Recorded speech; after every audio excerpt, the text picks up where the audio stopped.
Let's go! Welcome to the show. It's Project Open Mic. Let's get the show off right. Ladies and gentlemen, thank you for being here with me. Cause it's Project Open Mic. Let's have a good show tonight. Let's get the topic straight. Let's get things good. Let's do everything that we should. It's Project Open Mic. Let's get the show off right. Let's open our minds and take out outside. Let's see what's going on in the world tonight. It's Project Open Mic. Let's have a good show tonight. It's Project Open Mic. Let's get the show off right.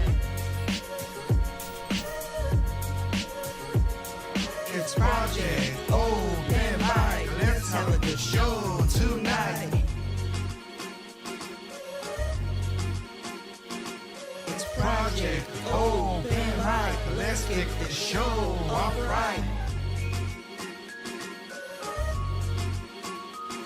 It's Project Open Mic. Let's have a good show tonight.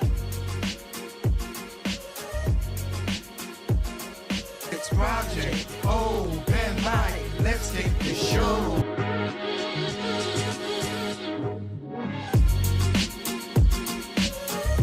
Alrighty then, what's going on, guys? This is your boy Ting with another episode of Project Open Mic. Hope y'all doing well. Back at it live again. Let's put our lovely people on the screen. Hope y'all are doing well.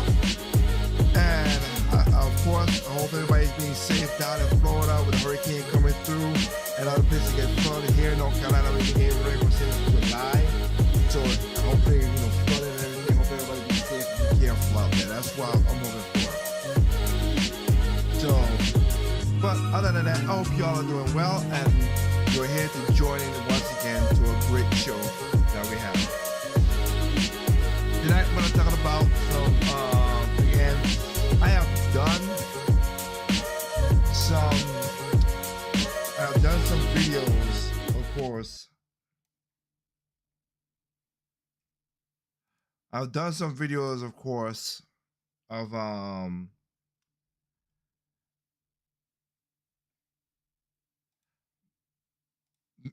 Project Open Mic with some, and it's called Econ. And we're gonna talk about some economics again. We are about 6 weeks away from voting. I'll put up and I'll, like I said, I wear my thing on my sleeve. There's no such thing as unbiased. Everybody's biased. I don't believe in unbiased because there's no such thing as unbiased. Everybody has a lived experience. All right, so we go with that. But in America, we have this as most of my people, like I said, most of the people who watch this Americans is outside the country and stuff. But I remember, if you want to watch Project Open Mic, catch any past shows, anything you want, you can go to, if you have a description, in the description is a link tree to all the stuff in the past. So you can go to YouTube, Project Open Mic on YouTube, Spotify, of course. Sorry about that. Spotify, Amazon Podcasts, Google Podcasts, iHeartRadio, Tempo FM, you like, and of course Nico for Japan. Like, we are worldwide, and we average around 30,000 people watching every show between all platforms. So Rumble, Locals, you can go check that out too. If you, as usual, I said, if you are looking for us and you see this right here, you know you're in the right place. All right. So tonight, like I said, I want to talk about Kamala Harris, and I will say this really right here. I'm surprised that she has done more interviews and it has gone horribly bad, but that's his own thing. I'll show some parts of that. Now, we're going to touch on some illegal stuff, which is kind of crazy. I'm going to touch on some economic stuff so you guys can understand what's going on in this world, mostly in America. Because a lot of people do not understand how economics works. And that's why I did multiple shows with Econ 101. A A lot of people are like, oh, raise taxes, don't pay the, a lot of Democrats were like, oh, the Republicans don't pay the fair share. Democrats are rich too. Ain't Republicans. Nancy Pelosi ain't broke. Barack Obama ain't broke. Bernie Sanders ain't broke. Again, Bernie Sanders said, hey, before he became, when he ran for the first time, he said, we got to make the billionaires, the millionaires, and the billionaires to pay their fair share. Well, when he became a millionaire and he has his 4 houses, we got to make the billionaires pay their fair share. Oh, billionaires now. Oh, okay. All right. Okay. So that's how we're going to be going with this. All right. Okay. So you'll have all kind of craziness that's going on. They're rich. They're not broke. Most of the people, George Clooney ain't broke. Where we again? Taylor Swift, she's a billionaire. She ain't broke. These people are not broke. Oprah Winfrey, billionaire, not broke. And it's funny how Oprah Winfrey wanted Donald Trump to run, was cool with Donald Trump running back in the 80s and early 90s. Now switch her back and just like, oh no, we're not that.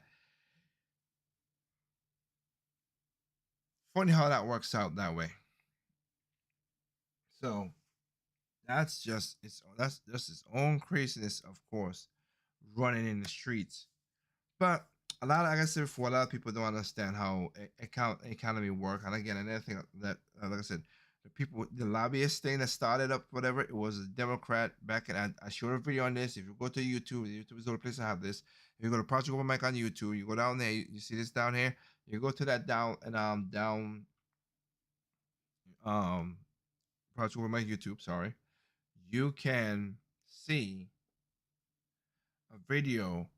It's caught in the raw files of the guy who said, yeah, everybody should pay their money. But then when it came time for him to pay his money, he paid lobbyists so he could save his $92 million. And he was a Democrat. So like I said, y'all, I don't know why people keep falling for the same thing over and over again.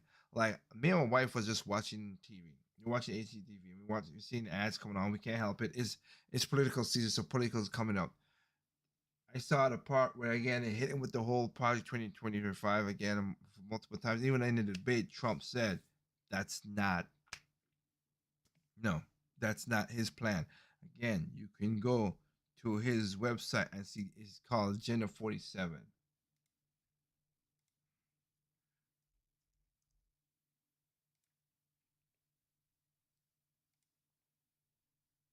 my goodness.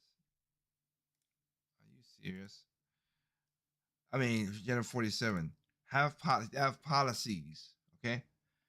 Agenda 47 is what he has. Okay. Again, even when RFK was running, RFK had policies on his page. Let's just look at Kamala Harris's page, right? I just put it up. This is Kamala Harris, her president page, right? That's what we're going to. Official campaign page. Right off the bat, asking for money. Where's the policies? Let's close this out. This is her page. Are you kidding me? This is her page. That's it.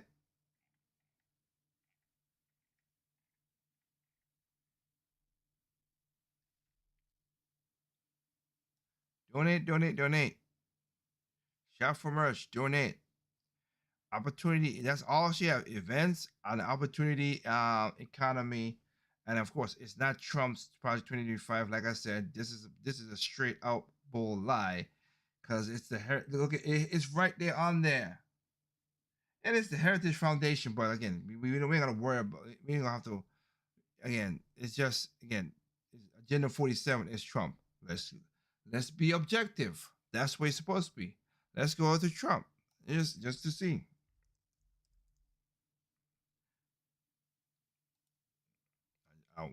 His site. So he has the donate up there. Okay.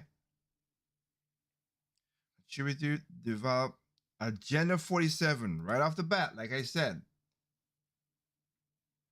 That's his platform. You can read it up. That's what he has there. He literally he goes with that. Voice for America first. Funny enough that I say that in America, Kamala Harris says, "Yeah, wait. Trump won't put America's first." I'm like, wait, but that's what MAGA means. But whatever. So here are all the videos, cartels, nightmare of homeless, drug addicts, Agenda 47, liberating America is from violent regulatory onslaught. Like he has that videos, all that. You didn't get out on Kamala's page. Again, I'm trying to be impartial. I'm not gonna say it, but I'm biased myself too. But at least I could see the difference between them. So there you go. Anyway,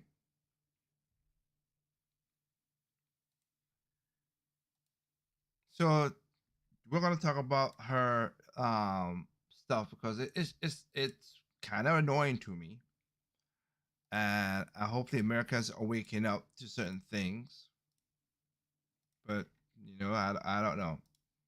This is a land. This is a country where you could do some stuff. But because the last 5 years, because the economy, we have made, I think 20, it was it 25% of all the money made in America was made in the last 5 years. It's ridiculous, and that's crazy. And piece of it is under Trump, so I'm not delegating at that because of the whole pandemic thing. That's why they did it. If Trump did not fall for the pandemic stuff, whatever, and just kept it ways to the bin, it'd have been different. But he did. And Fauci went in there and Fauci lied his butt off and made billions of dollars off him. Fauci should be in jail, but he's too old. Let it. Just like Joe Biden, Joe Biden's the way he is. So yeah, what can I say? So,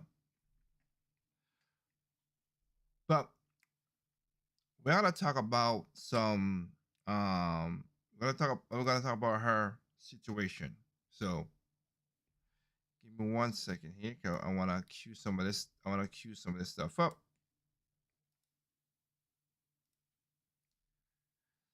And again, you gonna see my story again.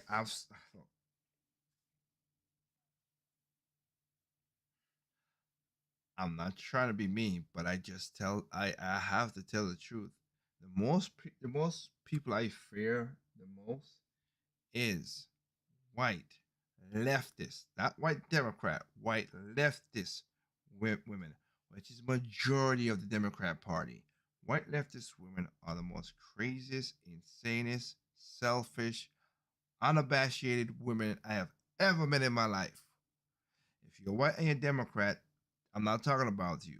But if you're white and you're Democrat and you're crazy to think that you can help everybody by doing, but how about leave us the hell alone and don't hit me to help with Tim Wash? But we tell people to leave them alone. Yeah, except that you put the tampons in the boys' bathrooms and you basically pass a bill that children could change their sex. Yeah. You don't leave. Yeah, the government could tell children what it could do. Yeah, that's the ticket. That's how you leave them alone. You Yeah, that's just what we need right there with you. Cause Tim Walz is a exactly. So let's go on. I wanna put this because again, this has happened to my wife multiple times. She's doing a job, she gave money, and I like and because of her job is how many people think just because she's black. They don't. Funny enough, they don't do that to me. They really don't do that to me. And me and my wife maybe need to do a video about. As you saw me do a video before, we might do a video about. Before I went home. Before I went home. Earlier this year to bury my grandmother, we met a black professor in in the airport. And the funny thing about that had me laughing, had my wife laughing. You see, he didn't think I know stuff. Now, I did not push Trump. I didn't push nothing. He asked me, I told him I'm a libertarian. That's what I said. But I told him stuff and he was like, oh, I can't speak. Like, yeah, because mama ain't raised no fool. That's what it is. Mama ain't raised no fool. But again, we gotta talk about this, so let's jump into this. because again, we gotta talk about what the future will be. Kamala Harris has a good chance of winning. I hope not, but she does. And if she does, you gotta prepare for what the hell is gonna happen. So let me give you, if Kamala Harris wins, what you gotta prepare yourself for, because that woman lies. Everybody talk about Trump lies. Okay, I give you that. Trump lies. But here's the funny part.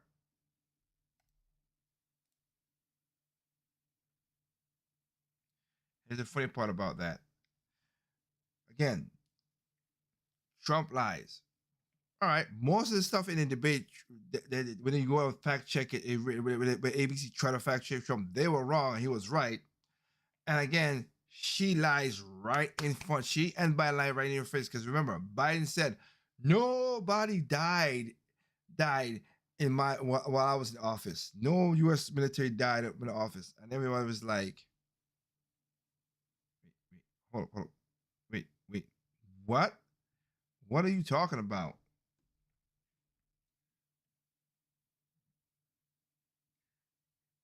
What Afghanistan, homie? A lot of people died in Afghanistan.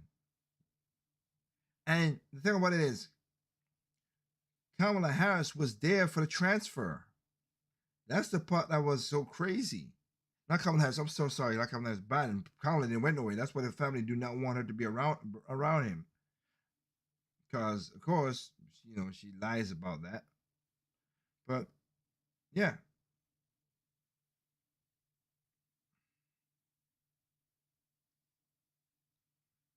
that part right there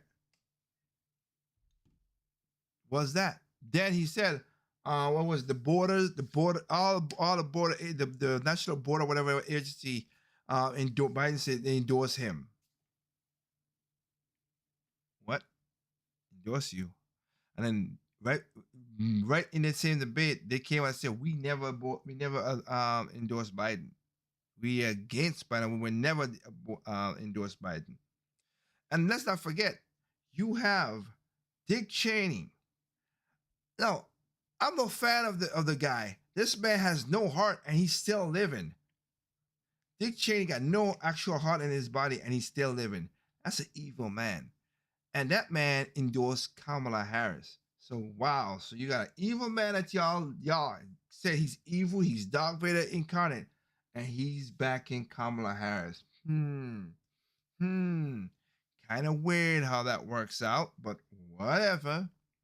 That's what y'all want to think. Go right ahead. Me? Not so much. I can agree that that is what it is. Oh yes, and before I go, I want to also say to certain people, yes, that I want to thank everybody out there. I know, yes, last week was hard with the show I did, and it was a hard show. I get you. So again, I know it's hard. I know it's rough to see that video, but I am gonna make not a shorter video, but a special video out of that, so you guys could see that.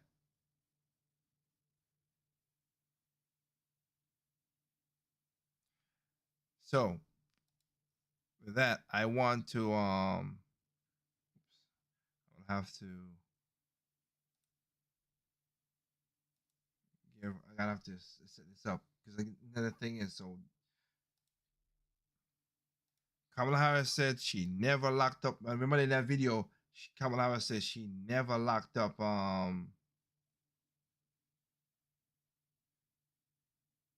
She never locked up.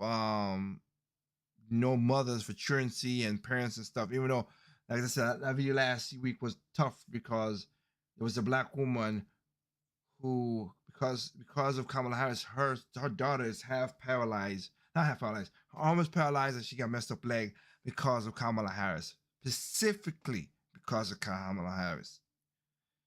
Again, kind of weird because she don't have no kids, so she don't have no empathy, or she don't have no, she can't sympathize with mothers because she's not that.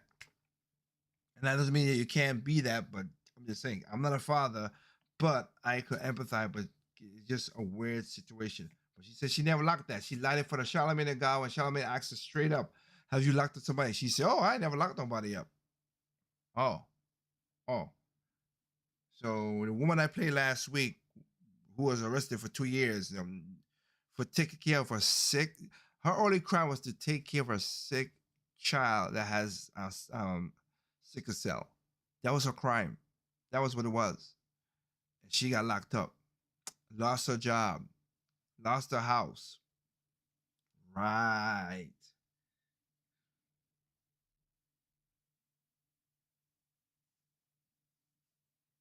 Exactly. Exactly. So, but then of course in the debate too, just to give that Biden had his lies, so did Kamala Harris. Like I said, everybody lies. That's the point. But for when you blatantly lie right in front of me, it's just like, wow, the cojones. Because Kamala said there are no military in active war zone, right? So let's just, as my friend would always say, I know he don't watch my show, but my friend was Chico be like, let's go, let's see that again. Let's go to the footage.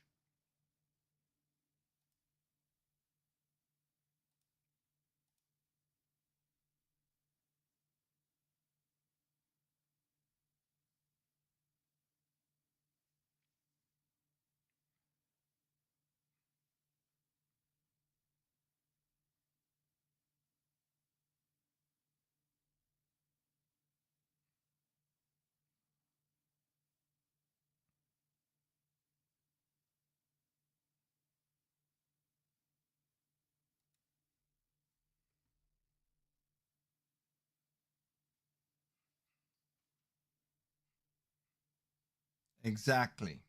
Exactly. But again, am I surprised? No. Now, another thing I want to point out is, like I said, my wife goes through this where many times people just because you're black, they think you're that. So, and if you're not, I'm gonna give you this right here. I'll let Nisi say what she gotta say.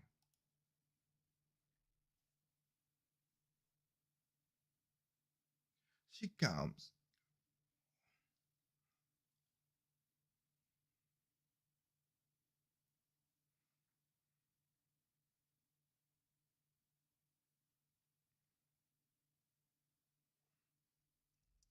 Are we surprised as a white woman?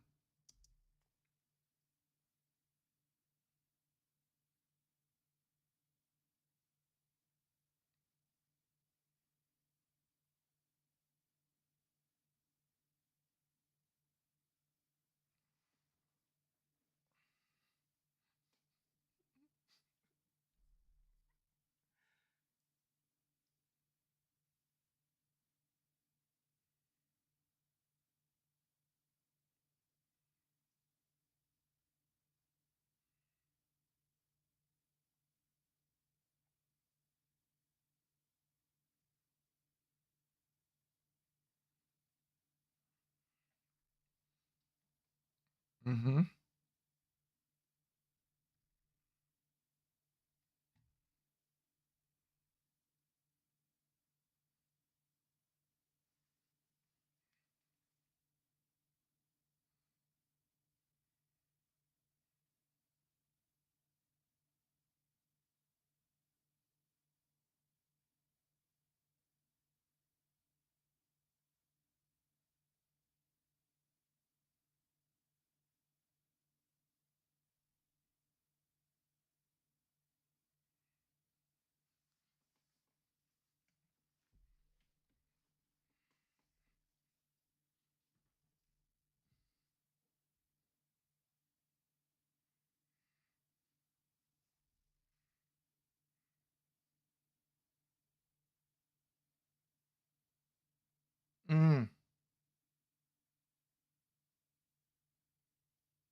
Mm,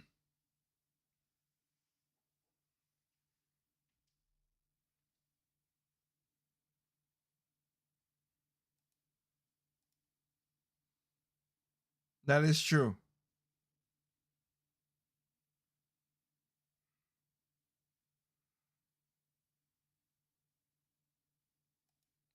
True. Same thing here too. But I'm not gonna get the video, her video for next time. I just wanted to point that out. So I want to get into this situation here before we go into, because like I said, we're gonna talk about some stuff, but I want to talk about this. Her latest questions of softball and how they do it. Let's just get into it.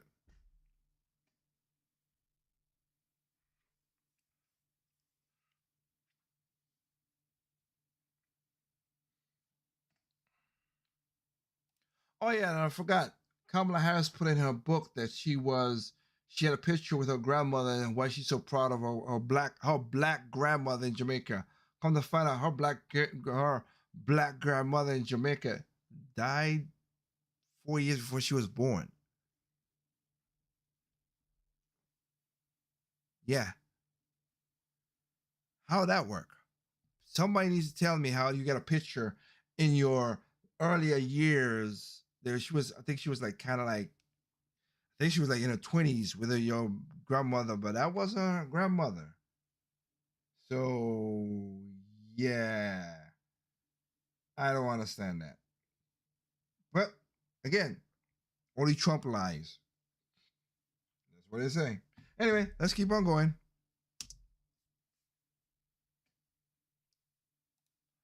Oh crap! I made a mistake, which is my fault right there, and I got to redo it. I apologize, guys. That's on me. That is definitely on me. And I have to do this. So I'm gonna reset. I have to reset it up because you guys said that and I was not paying attention that the volume was not right on the clips. So I apologize for that. So that's on me. The part that where was it? Where was it? Because I think I already done messed it up. Yep, I don't mess it up already. So basically, let me reset a little bit. That's on me. Like I said, I'm a one man show and I messed up and I apologize for that. So again, I'm gonna have to. I'm right now. This is gonna be the raw, and I have to clip it in the right way, which is my fault. Yeah, when a one man show is a one man show. That's what it is. So let me go back here and do take two. So take two.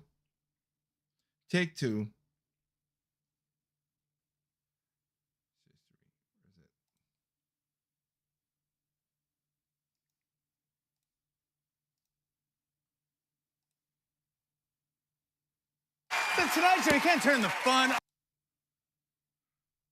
So I want to do like I said, take two on this. This is my fault.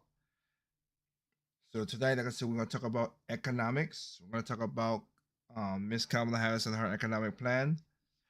Like I said before, so what happened was just as a quick reset because I messed up on the thing. So Kamala Harris did talk. Everybody talk about how Trump lies and everything. I showed earlier why how the websites are and how the websites is, and Kamala Harris ever since. But as I said, I do. Okay, so it's coming true now. So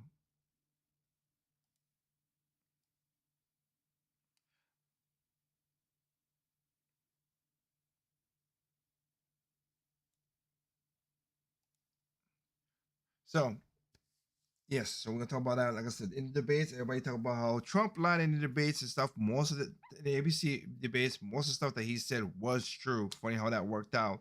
And of course, with all the fact checking that ABC did, ABC did it, and then they lied.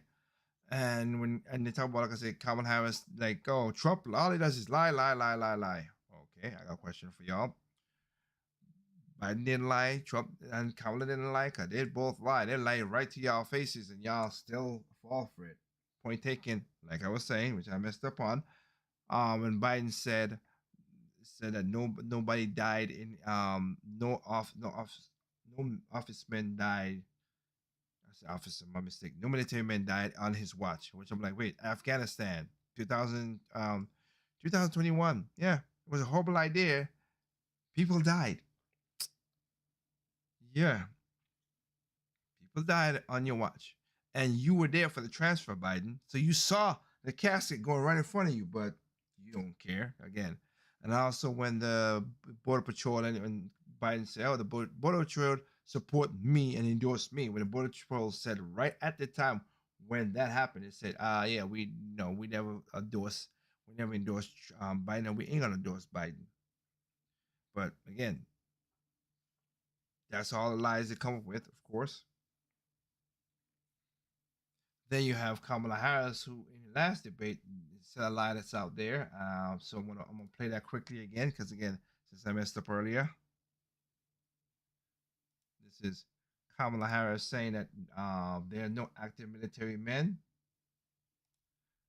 no active in any combat zone. I was like, wait, what are you talking about? Service. As of today, there is not one member of the United States military who is in active duty in a combat zone in any war zone around the world, the first time this century. What? But let's understand. So where the are we right now?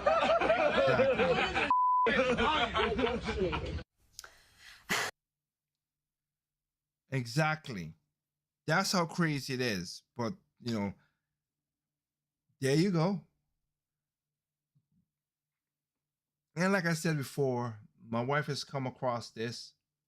And like I said, we'll have to do a video about this, of course. My wife has come across this because of her job, of course, about how, just because you're black, because she works in a place where, and then you got Asian white people come and say just because she's black, she's like they dump that down, not knowing it. Like it's where people say don't talk politics, but they feel comfortable. And I've said this, like I said in a video earlier, I said earlier this podcast, that it's kind of weird that white leftist women, not white Democrat women. If you're white and you're Democrat, okay, I could talk to you, I could have a conversation with you, we see what it is. But white leftist women are cuckoo for Cocoa Pops, and I cannot understand what they're thinking. Because none of that stuff make no logical sense at all.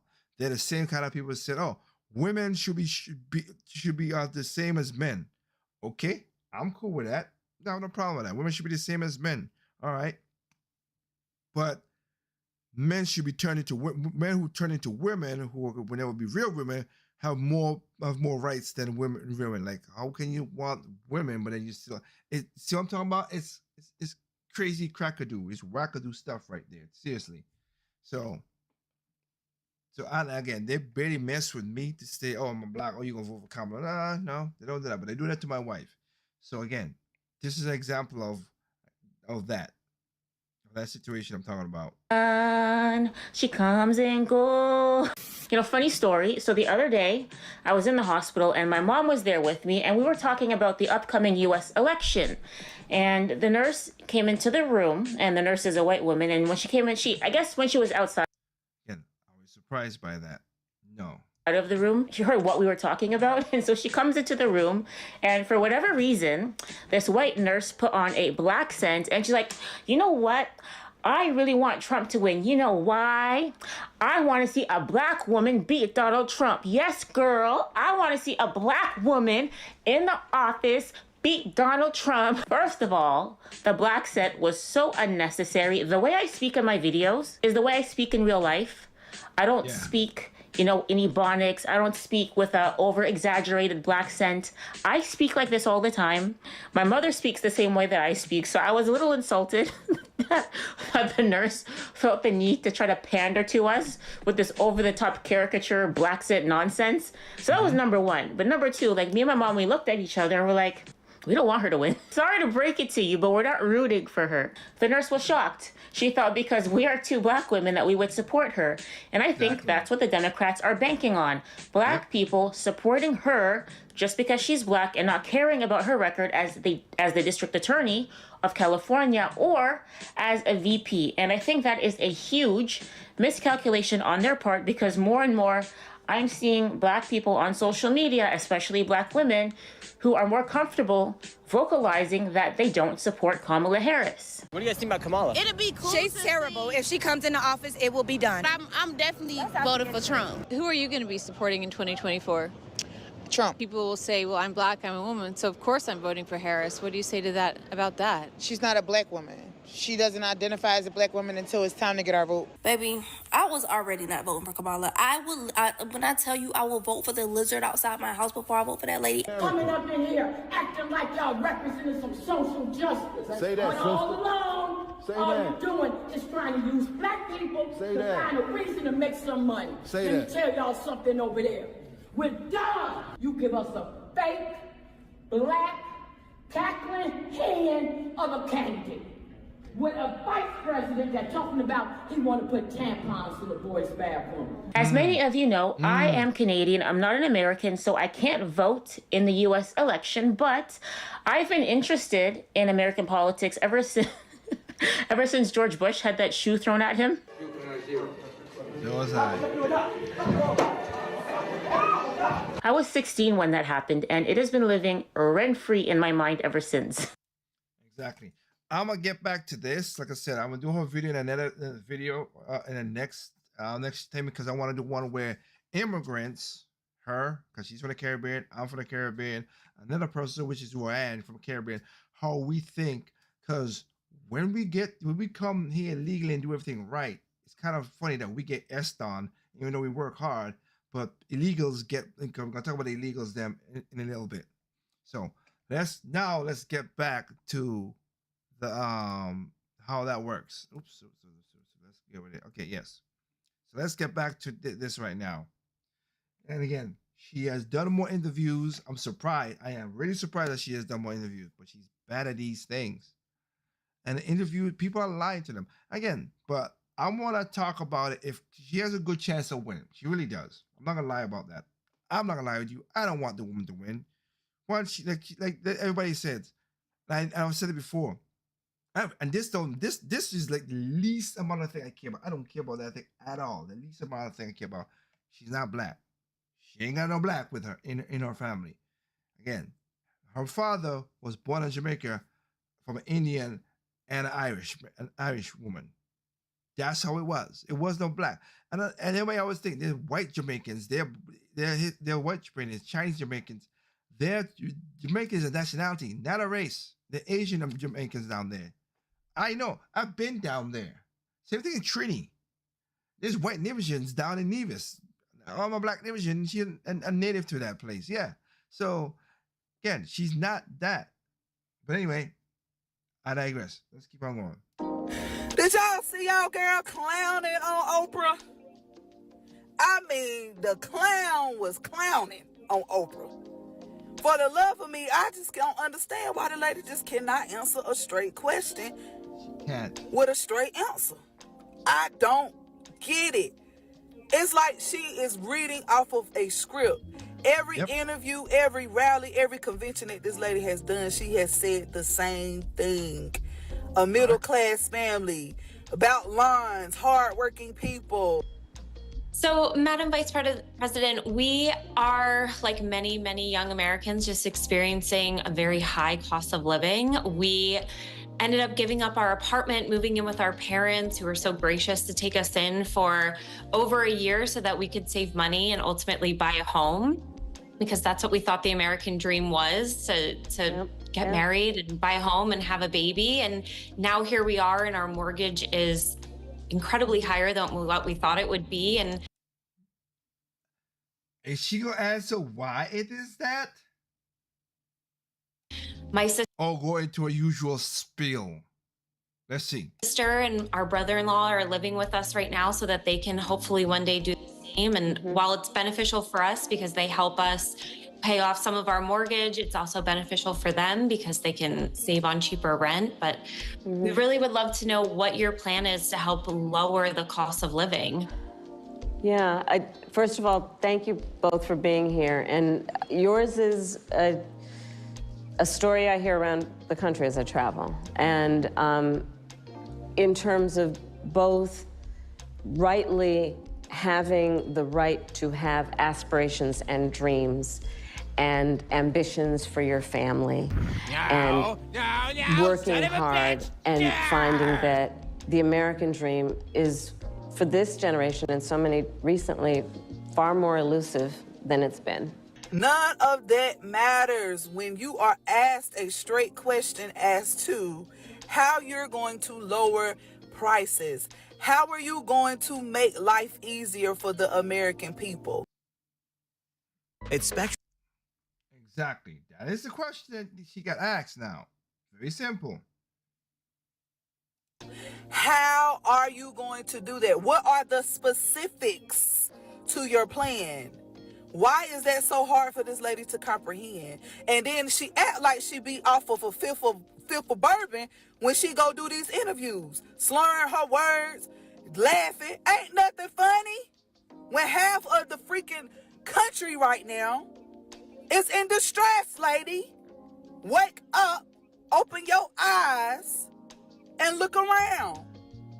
Even Oprah was stressed out during that interview. You could tell. She was looking at her like, what, huh? What are you talking about? For the life of me, this lady cannot answer a simple question. Well, here's the update. People, they are still not feeling Kamala Harris. She's waited 2 months to actually start doing interviews, only to go from softball interview to softball interview, not taking any real questions or accountability for her record whatsoever. And the little piece of question they may slide her way, she's dancing around it and refusing to give a direct answer. It's not too much to ask Kamala, say, are you for Palestine? Let's go back to, like I said, what y'all need to be careful of: white leftist women. This is a good example. Palestinian state, if Hamas is going to run that state. Okay. Yes or no? And let's say you don't like her answer. Are you going to vote for Donald Trump? No, I'm not. Kamala I just said I'm not going to vote Harris for her. is not running for perfect. She's running against Trump. We have two choices. And so there are some things you might not know her answer to. And in 2024, unlike 2016 for a lot of the American people, we know exactly what Trump will do, who he is, and the kind of threat he is to democracy. I don't know. Oh, yeah, we saw what the economy was. But, sorry, I don't know. Gas was cheap. It's kind of funny now. Gas has gone back down. So wait, you telling me gas has gone back down now, but for the last 3 years it was high as hell? Why is it gone back down now? And it's getting close to the low. But 2 years, you gotta watch out for these signs. Now it's coming down. It's unclear to me how there could be an informed... The problem that a lot of people have with Kamala is we don't know her answer to anything, okay? But you know and his answer to everything. And that's why I would never vote for him, and people shouldn't vote for him. But people also are expected to have some idea of what the program is of the person you're supposed to vote for.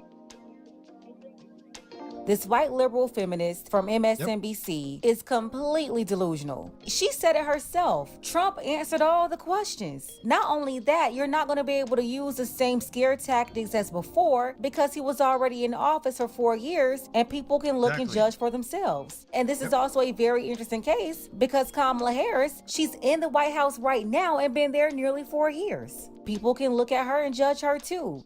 But what she was saying the whole time was that Kamala didn't need to answer questions. And it's funny because she was the next person that Kamala chose to sit down with. In fact, it was Kamala's first solo network interview. What a coincidence. She sat down with a person who a week before told an audience that she didn't need to answer any questions. Madam Vice President, you just laid out your economic vision for the future. Yeah.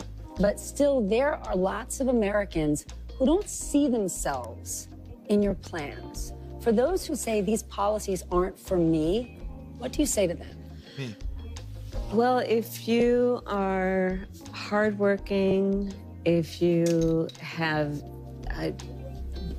the dreams and the ambitions and the aspirations of Same damn thing as you just. what I believe you do, you're in my plan. You know, I have to tell. How about you get out of my way and take down regulations and cut taxes? That's all. Or spread the taxes across all sectors. How about that? You, I really love and am so. Side note, I'm always wondering, what is she grabbing for? Is she grabbing for a lie or some more baby bop bimbo babble? What is it with the hands? Yeah. Energized by what I know to be the spirit and character of the American people. We have ambition, we have aspirations, we have dreams. You're right. You have dreams to be vice president and president of America. No ifs, ands about that. You're correct. You slept your way to the top. So you have ambitions, all right? Let me go on. And again, go back to the last show I did where I showed a picture. And again, the media light right in front of your face saying, when Willie Brown won in California, what did it say underneath the caption? Caption is, friend of Willie, this is Kamala Harris, friend of Willie Brown, while Willie Brown and Kamala Harris is kissing. Not no, a big old juicy kiss while Willie Brown is married. What? Yeah. We can see what's possible. We have an incredible work ethic. It's also great to have a journalist ask Kamala a real question and get a substantive answer. Because how could I not? Oh, good grief. That ain't that the truth. So you asked her a simple question like that, and she couldn't even answer. For middle-class families, just being able to know that their hard work allows them to get ahead, right? I think we can't and we shouldn't aspire to have an economy that just allows people to get by. People want to do more than just get by. They want to get ahead. Okay. And I come from the middle class. Look, my mother raised my sister and me. She worked hard. She saved up. By the time I was a teenager, she was able to buy our first home. And yes. Ownership for... How much time are you going to say the same thing? Answer the question, lady. Holy smokes. Too many people in our country now is elusive. You know, gone is the day of everyone thinking they could actually live the American dream. So why do you keep on bringing up this house that your mama bought in Canada? How is that the American dream, buying a house in Canada? See, that's the part she's not telling you. Yeah, Kamala was born in the U.S., but she spent vital middle school and high school years in Canada. And while they're always talking about Howard, she also spent her first year in college in Canada. Why wasn't she ever called a Canadian? That house that she's so proud of, that was a home that her mom purchased in Canada, not the U.S. I thought the point that there's a number of really interesting exchanges. I thought the exchanges on tariffs was really interesting, particularly where you said, look, which is true. You know, I think people think we live in this free trade era, which we do compared to previous, but there's also lots of tariffs on lots of stuff. Presidents have unbelievable unilateral authority to apply them. I remember George W. Bush doing this on aluminum and steel. I remember, obviously, Trump did it. Joe Biden, as you noted, he basically said, look, where are you? And what I thought her answer was interesting, which is basically like, well, it kind of depends, right? But we're not going to throw up a 20% tariff around the whole country, which is not a serious idea. What the fuck? How the hell, Chris Hayes? How the hell you can't be that stupid? I know you're not that stupid. Tariffs. That's what people think. No, companies are going for cheaper labor. I was talking to my wife about this. Cheaper labor. Okay, so that Americans don't work because you don't want to pay them good money. They go to cheaper countries. Okay. And I'm a different. John Stossel doesn't like that, and I doesn't like that Trump put tariffs on that. Here's the thing, though. We don't make essential shit in this country. Literally, we don't make essential stuff. So that's a problem in itself. That's why I have a problem with it. Yeah, John, I get it. Yes, you could get cheaper stuff, but if we can't even make our own antibiotics in America in case, I don't know, a pandemic, or should I say scandemic, but a pandemic ever happens, we could, I don't know, have medicine in our own country to stop from something. Good grief. And yes, hey, Ford, GM, oh, well, we're going to give all the jobs in America and let's go to Mexico. So Mexicans can get the money, the drug cartels can get the money, but then you want to sell it in America because you want the money different. No. You want to take it out of the country and then your quality goes down, you pay a tariff. I'm with Trump on that. And even if Trump did it, I'm with that. Tax you. You want to do it, we're going to tax it because I don't play. John did the same thing. Why can't you make your stuff here in America and keep people here in America and hire people in America? Also, as part of the government plan is to stop a lot of the welfare. If it's out of two things you're gonna do, you're gonna rob and steal, or you're gonna go find a job. Unless you are physically handicapable, that you can be, I say, because most of that. But if you're physically handicapped or mentally ill, I have no problem for because we make a lot of money in America. We give the government trillions of dollars every single. Well, I can't say that because Kamala Harris, this year they already don't spend. Every 3 quarters they spend a damn $1 trillion, which is crazy.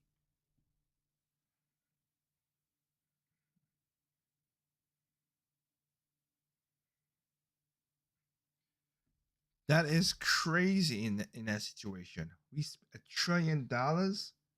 That's what we're doing. But anyway. But I think that's the important part, sort of the nuance, because I'm going to be honest. President Biden has tariffs in place. He's held a lot of Donald Trump's tariffs in place. And the White House doesn't like to talk about it. They don't like it when you ask. Oh, because what? Oh, maybe because it works. And that's the thing that killed me. A lot of Trump's plans are still established in America because Biden ain't that. Well, like I said, I'm not say Biden because he knows that helps out. But again, we know he's not running the country.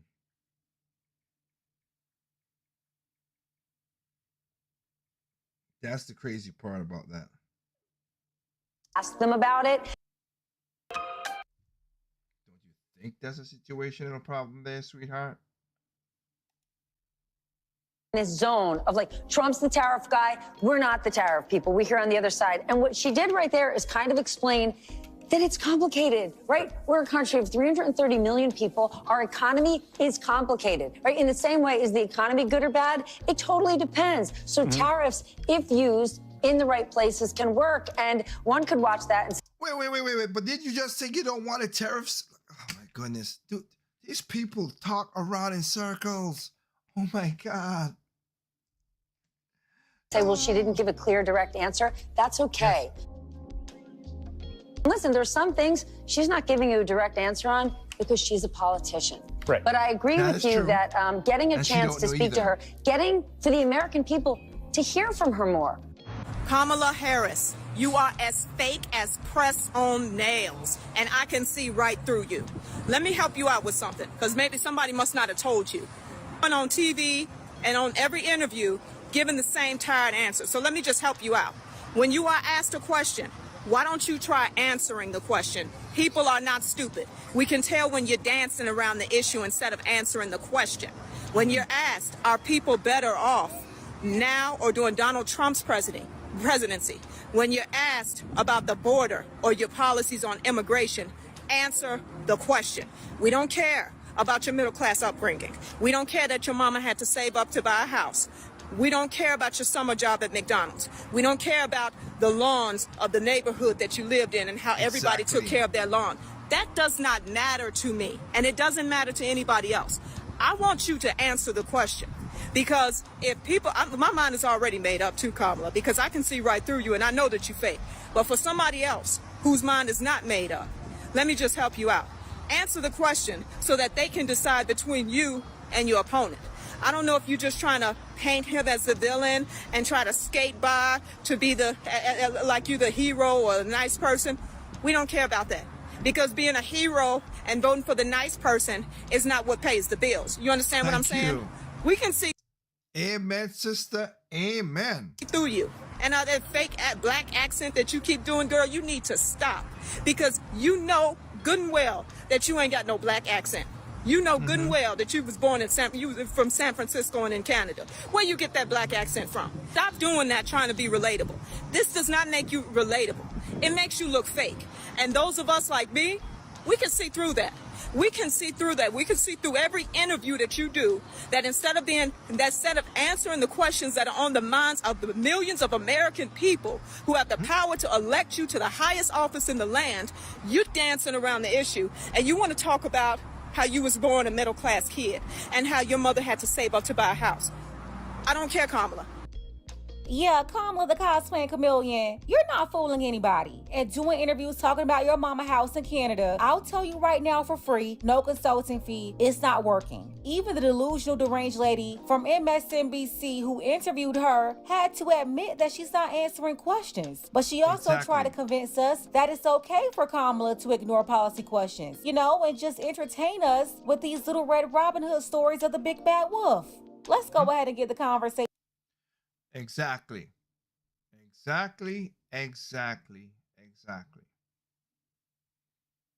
That's what it is. Now, I want to talk about the economy right now. So we're going to go into what Kamala Harris is going to do. And again, another lesson about what economy is, because a lot of people always think, it always kill me. Oh, the billionaires don't, like what Sanders says, the billionaires don't pay their fair share. What? What did you just say? The billionaires don't pay their fair share. Okay. Rich people don't pay their fair share. I don't know. And I was asking, what's the fair share? Where they pay basically more than anything. In California, a lot of the people pay more than 55% of their taxes towards California. And they're billions of dollars broke. What? Billions of dollars broke. And people pay more than 50% on the dollar to a California. Because they waste the money. The biggest problem the government has is spending. And Trump was part of the problem at the ending of his term too. So I'm not gonna lie to you. But spending was crazy. Again, when Biden won, and I said that I did a video about what would happen, I didn't mean everything gonna win. And I said, okay, by the time Biden's gonna be done, he's gonna do it. We're gonna spend more than, we're gonna get up to like $32 trillion. We have $35 trillion. $35 trillion.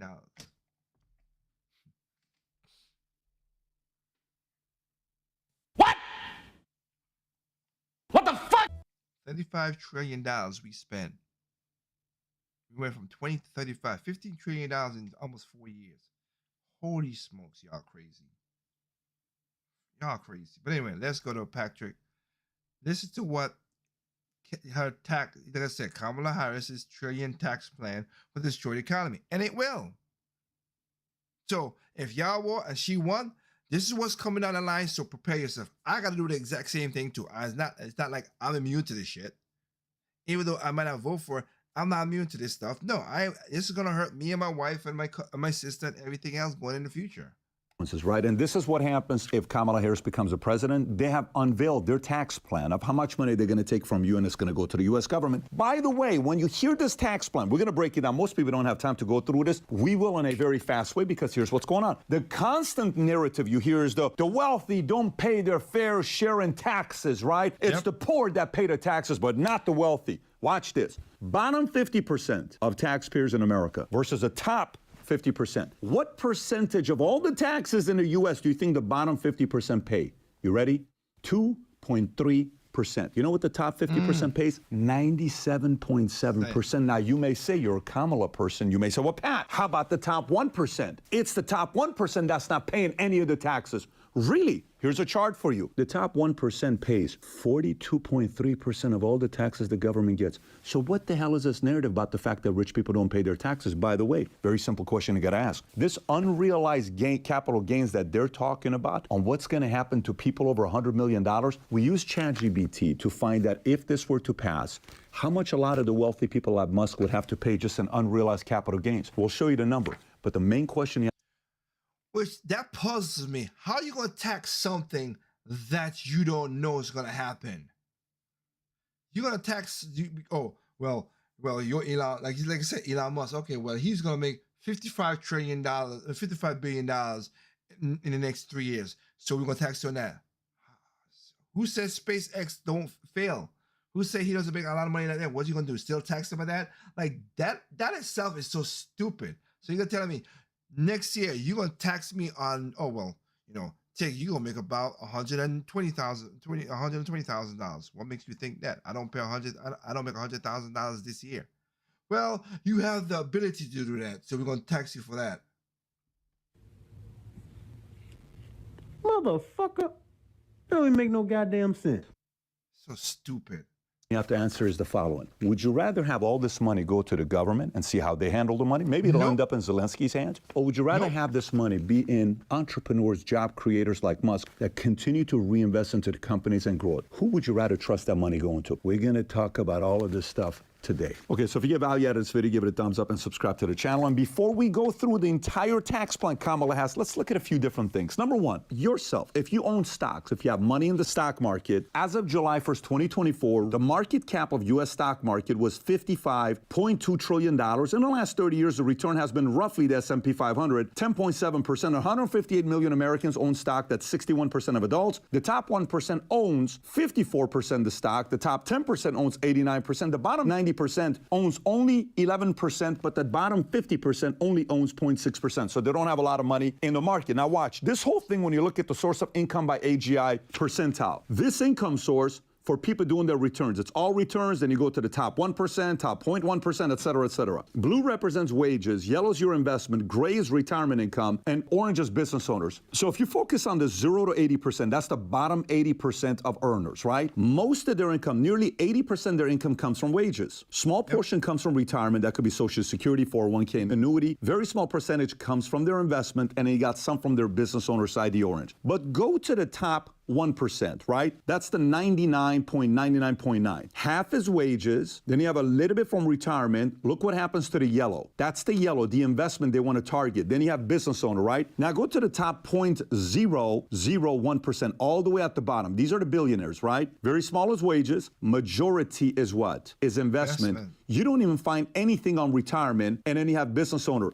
That yellow is what they want to target. That's called the unrealized capital gains for many. And so if you look at it and say unrealized capital gains, what does it look like? Here's a basic chart to look at. Okay, this chart here tells you in 2022, we don't even have the 2024 numbers. We're just going to look at 2022. Red is unrealized. That means taxes haven't been paid on that. You bought something for $100,000, a stock. Now it's worth $1 million. The $900,000 that you haven't paid taxes on, that's unrealized gains. That's how much it's not been taxed. And even if we break it down a little bit more, this may give you a little bit more context. From 89 till 2022, $19.5 trillion of capital gains is realized and has been paid taxes of $3.4 trillion. The 48.2 is unrealized. The government wants to tax that. That's what Kamala Harris wants to do. They want to tax the unrealized gains. So again, before we go through the Kamala thing, the main thing I want you to think about is the following. Kamala Harris proposed a billionaire minimum tax target individuals with a net worth of $100 million or more, requiring them to pay a 25% tax on their unrealized gains, profits on assets that haven't been sold. So you own the stock, you own this company, you haven't sold it. The money hasn't come to you. It's sitting there. It's paper rich. She wants 25% of that to be taxed. So we asked ChatGPT. This is what ChatGPT told us what it would look like if they, by the way, we put the entire tax plan in ChatGPT. That's her plan from her words, their group. And we said, if this was the case, how much would Musk, Bezos, Gates, Arnold, all these guys, what would they pay? This is what ChatGPT told us. Musk's unrealized gains is $92 billion. He would have to pay $23 billion of that unrealized. Bernard Arnault has $17 billion. He would pay $4.25. Jeff Bezos would pay $17.5. Gates, $8 billion. Ballmer, $11.3. Zuck, $20.6. Page, $10.7. Ellison, $7.8. Sergey Brin, $10.1. Warren Buffett, $3.2. Now you may say, who cares? These guys can afford it. What's the big deal? Why are you protecting these billionaires? That's That's not the point. You ready? Let's say you're 62 years old and you have $700,000 in your 401k. You're getting ready to retire in the next 3 to 7 years, right? All of a sudden, this becomes a law. And billionaires' incentive is like, wait a minute, I have to pay this much taxes. Yes, guys, we got to lay people off. We got to fire people. Who? A quarter of the entire employee. We're firing everybody. Are you serious? Yes, because I got to find a way to pay these taxes. I don't know how to do it. I'm going to go broke. Well, that's not fair for you to. And then and I know if Pat's gonna bring it up, he might, but again, if that happens and whatever, they're going like, okay, well, I'm gonna sign my money away to something else so I don't get taxed like that. And I'm not gonna go and invest and do anything else. That's the unseen fault of this gonna happen going in the future. Because if I have no incentive to invest, why would I invest? If you want to tax the hell out of me, if I'm gonna build a plant in North Carolina and I'm like, well, you're gonna tax me this much because I want to build a plant and get people to work, then I'm not going to build a plant in North Carolina or California or whatever. When you can see California, everybody's leaving. To do this, I have to do it. Boom. The market reacts. All of a sudden, the market tanks 50%. You're 62 years old. You had $700,000 in a 401k. You were hoping to retire by 7 years old, maybe 65 years old. That $700 becomes $350,000 overnight. How much longer do you think you have to work? Oh, it's not going to affect average middle Americans. We're only targeting the wealthy, not average and middle America. Really? The thing about favorites. Exactly.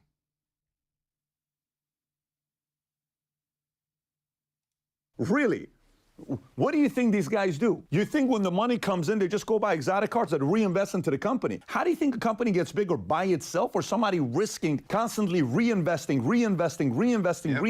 That's They're delaying the outcome of them taking money off the table. That's a lot of risk when you have paper wealth. So somebody could be worth, there was a time on paper, I was worth a couple $100 million. But in cash, I was only worth $5 million. So you are so rich. On paper, but if this thing goes out of business, I'm not worth $200 million because we kept reinvesting and reinvesting. So now, let's go and look at this thing because instead of just looking at all these numbers, let's see how much money Kamala and them are going to be getting. So if you look at their chart, okay, this is again from taxfoundation.org to look at. Here's what you'll come up with. I want to go through all of them, and then I'm going to show you what the total number is at the end. So one by one. This is just for individual revenue raisers for taxes to the government. Raise top tax rate on individuals to 39.6. If you go all the way to the right, you'll see from 2025 to 2034, that's going to generate them an additional $170 billion in 10 years. Next one, tax unrealized capital gains at death over $5 million. Impose a 28% tax rate on capital gains over $1 million. Another $171 billion. Expand a net investment tax base to active pass-through income. Another $257 billion to the government. Raise the net investment tax income from 3.8 to 5%. Another $125 billion. Raise the additional Medicare tax from 0.9 to 2.1. Oh, middle income's not going to pay for it. Who the hell pays that Medicare tax? Only people making over $400,000? Everybody does. That's another $258 billion. Make permanent the limit on excess business losses for pass-through firms, another $20 billion. Next one, 1031 exchange, $500,000 in gain, $20 billion. Tax carried interest as ordinary income, $6.7 billion. Create new limitations on high-income taxpayers with large retirement account balances and increasing minimum required distribution and miscellaneous tax increases on savings, another $6. Again, look at this, all these, even Obama years and everything. Look at it. It's just a big jump. Was that on the Trump lower? Good grief. $63 billion. Tighten the state and gift tax rules, another $94 billion. So you want to so if I want to give it to my kids, whatever you want to tax. Miscellaneous tax increases on pass-through reforms, another $2.1 billion for a total of what? Roughly $1.2 trillion just on individual revenue. That's you, okay? Yeah. That's $1.2 trillion over 10 years. But let's continue. Here's corporate revenue raisers. Corporate taxes, let's raise it to 28. $882 billion over 10 years goes from companies to the U.S. government. Next, raise corporate alternative minimum tax from 15 to 21. $346 billion. 21, GILTI minimum tax rate and other GILTI changes. Another $278 billion. Repeal FDII, you got $92 billion. Section 265, $187 billion. 4% excise tax on stock buybacks, $79 billion. Modifications to 162, limit on deductions of excessive employee remuneration, that's another $265 billion. Miscellaneous corporate tax increase, $34 billion for a total corporate revenue of how much? Another $2.1 trillion. So far, we're at 3.4 trillion. Now, here's other revenue raisers, right? Impose a 25% minimum tax on unrealized gains for, boom, this is the one with $100 million. Look how much it raises. $516 billion You know what they fear? A guy like Elon Musk becoming too wealthy and buying companies like X, buying companies like, you know, whatever other things he's going to buy. They don't want that kind of control. They want the government to have that control, right? Levy on under tax. Yeah, because I remember I heard NASA is right now trying to put laws so Elon could not do the SpaceX kind of situation. Oh, wait a minute. Y'all did the Boeing thing, and Boeing left those people up in space. Good job, America. Good job, American government. But an individual man is slated to go up there to help people. Oh my goodness. Tax profits rule on large, $225 billion. Changes on tax compliance and administration, another $24 billion. What's the total here? $766 billion. You know what the total number is? $4.1 trillion over the next 10 years. You know what the question I have for you is? That $4.1 trillion over the next 10 years, who do you trust to do more with that money? The U.S. government or free market, people that are job creators, entrepreneurs? Who do you think will do more with that? The U.S. government, when they decide, let's send $200 billion, $100 billion to Zelensky, Ukraine. You may disagree. You don't have a choice. You don't have a choice. You can't be like, I don't like that. They take certain money and they waste it. We're going to put all these battery plants, you know, we're going to invest $500 million. You know, they got 7-8 locations in the span of how many years? They waste all the money. But it's like $500 million. Oh, you know what we're going to do? We're going to be able to take money back because it's not quantitative tightening is what we're going to do. So we're going to buy back $200 billion every month. How are you going to do? We can just do that. Who cares? We can just do that. So if you can manipulate in those areas, why are you trying to take $4.1 trillion away from our hands to the government? Do you really think that's good for you and your family? You really believe that? You think that's good for the economy? You think that's good for your 401k? You think that's good for your retirement plan, pension plan? You think that that's what they're trying to do with this plan? $21 billion. By the way, if you want the Kamala tax plan, just text us the word taxes to 310-340-1132. We'll send you the link. Again, taxes to 310-340-1132. You'll see it yourself. And by the way, do you know how they manipulate you with this plan to get you to think like this is a good idea? They're like, majority of the people agree that we should tax the people over $100 million unrealized tax. Of course, it's not their money.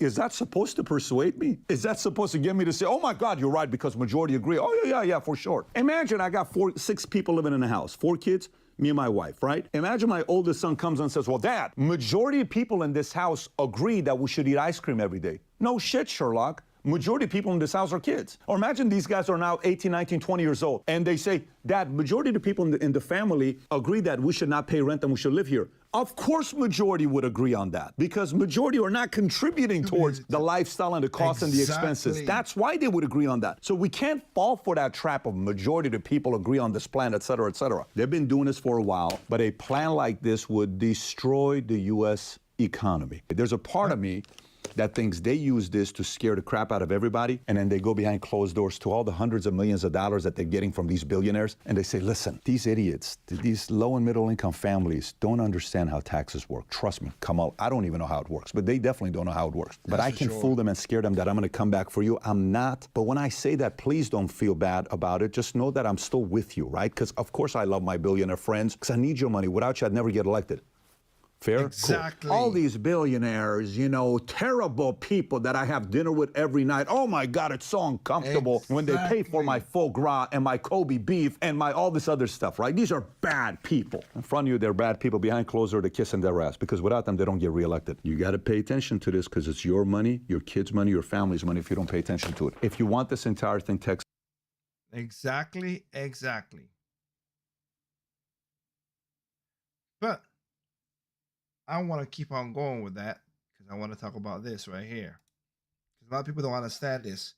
So again, we already got pushed into a small situation. So I want to keep it going about taxes. Here's another one right here. Will tell you this, but I will. There is an economic storm brewing, and the Federal Reserve's decision around a rate cut today and tomorrow will not be able to stop it from coming. Across the United States, companies are cutting costs. Job creation has been completely fabricated. The job growth has been far weaker in the U.S. than originally reported. With the Oh, yes. Let's not forget about all the lies they talked about. Oh, yeah, they did.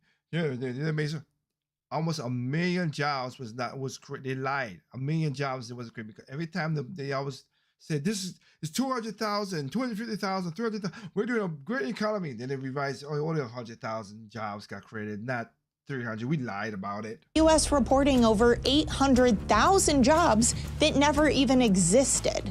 And the reality is that the average American is now working multiple jobs and still can't keep up with the basic cost of living. What is happening? And can lower rates or intervention by the Federal Reserve really solve these problems? For the last Yes and no. Yes, it could make it easier, but the problem is the government spend too much money. Spending is the problem. We gotta cut. I can't be president because I'm not a national born citizen, but I wish I could have been that. I could have get in there. And Trump needs to do this too, but he ain't whatever because he's tried, but again, he needs to cut this and get rid of the swamp. But he didn't do it the first time. Hopefully we'll do it in the second time. But again, if not, whatever. Here's the point though. 30% off the top. 30% of every department, and I'll call it, and also some departments to be shut down. But 30% of everybody, 30% of each department, we're going to take that and we're going to pay our debt and bring it down. I don't care. No, we're not paying that. We're paying our debt and we're bringing it down. That's what we do off the top for 4 years straight. That's what we're going to do it. The next company might come in and say, oh, it's going to be rough. I don't care, but we're going to pay our tax, pay it down because the government got too much money and they waste it every year. Couple of decades, the Federal Reserve has basically kept a zero interest policy. They were able to do this because inflation wasn't rapidly rising in the mid-2000s. But companies got accustomed to these near zero interest rates, and even companies who weren't necessarily profitable experienced growth as the result of a free money era. But that window has closed. You talk to someone who bought a house 50 years ago in 1975, and rates were the same then as they are today. So why is it that people are unable to buy a house today when they were then? And no, I'm not talking. It's because of family and the way that our morals and everything was well, she'll explain. Talking about a housing inventory crisis, I'm talking about an affordability crisis. In the early 1970s, the U.S. completely abandoned the gold standard, the Bretton Woods Agreement, officially delinking the dollar from gold. While the Federal Reserve, up until this point, had been getting away with overprinting, thanks to the exportation of U.S. dollars, it was at this moment when the handcuffs were completely shattered and the printing press began working overtime. Two things happened as a result. The first being the loss of your purchasing power. It's common sense. You cannot create more units of a currency and expect that currency to maintain its current value. Since the Federal Reserve was created in 1913, the dollar has lost about 97% of its purchasing power. Since 2020, the dollar has lost 25% of its purchasing power, leaving us with nothing. And I'll prove it. The median household income in 1970 in the U.S. was just under $9,000. The median sale price of a house the same year was $23,000. So the cost of a single-family household was just over 2 times the median annual income. Today, the median household income in the U.S. is $80,000, and the median sale price of a home is $428,000. So that is over 5 times. It costs 5 times the amount of the annual income in order to buy a single-family home, and that's not.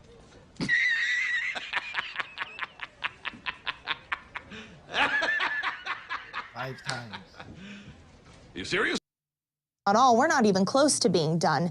Guess what else has changed since 1970? When we talk about the median household annual income, keyword being household, it's not per person, it's per house. In 1970, only 40% of women were in the workforce. Today, that number has close to doubled, which is great. I love to work. But what's not great is the tragedy that when we look at these numbers, you have way more people working for way less. And one more thing, as if all of that is not already enough, the cost of daycare on a family in 1970 was on average about 2% of their annual earnings. Today, it's about 18%. The cost of daycare has gone up that much that it's about 18% of an average family's annual earnings. A recent analysis finds the annual cost of childcare now rivals the cost of a college education in many states. When they tell you that income has kept up with the cost of inflation, It is a lie. The reason that people could afford to buy a house when rates were the same back in the 70s versus today is because their dollar had more purchasing power. Rates are not the problem here. It is a broken system. Today, we have credit card debt topping out at over $1 trillion despite insanely high APRs. The average American is completely over-leveraged, as is evident by record 401k hardship withdrawals and savings accounts that are practically non-existent. I'm sorry, but it does not take a rocket scientist to figure out why this is happening. $35 trillion of national debt and counting, with $1 trillion being added on every 100 days. The answer on how to help the American people does not start and stop with rate cuts. It's government spending. Amen, sister. Amen. That's what I said. The spending is too much. We need a strict cut. I don't care what department you are. That's why I said if I wish I was it. But I don't care what department you are. We're cutting it. We are cutting the prices of that. Sorry, we're cutting it. 30%. Work with that. And stealing. I forgot this is September. This is the time when they ain't used the budget. In September, the spending goes crazy in September because the budget's almost done. And the way that the government does it, which is stupid and I hate it, if you spend all your budget, they give you more money. If you don't spend all your budget, save some money for the taxpayers, they cut it back a little bit. Taxes! Taxes! Beautiful, lovely taxes! Thanks for taking my money, asshole. The value of our dollar. Yes, sure, rate cuts could help in the short term. Let's get some funds moving. But the hemming and the hawing in the news and the media and from economists and investors about rate cuts being the biggest deal out there is simply a charade. It's a farce. It's an act so that we all think that the Federal Reserve and the government know what they're doing. They're making it up as they go because they know the truth, that the system is already broken. Yeah. Sure, they're creating new ways to keep the machine running, but the harsh reality is that inflation is not going away. Okay, let me ask you something I asked a friend the other day. Do you think that the government is going to stop spending? Yes or no? No. Do you think that they are going to make progress on our national debt and deficit? Yes or no? No. I am going to guess that you answered no, especially given all of the spending that they're going to have to do when this recession that they created is undoubtedly going to hit and get a whole lot worse. Yep. This brings us to the second thing that is happening as a result of the overspending, which is a greater division in the wealth distribution, the haves and the have-nots. They say that wealth doesn't disappear. It merely changes hands, which means that the confiscation of the value of your dollar, of your purchasing power through inflation, is essentially theft. And the value that is being taken from you is being redistributed elsewhere, most likely to the already super wealthy, the elite, the people in power. That's why everything we hear is all smoke and mirrors. It's all a way to keep us distracted. Look over here, look over there.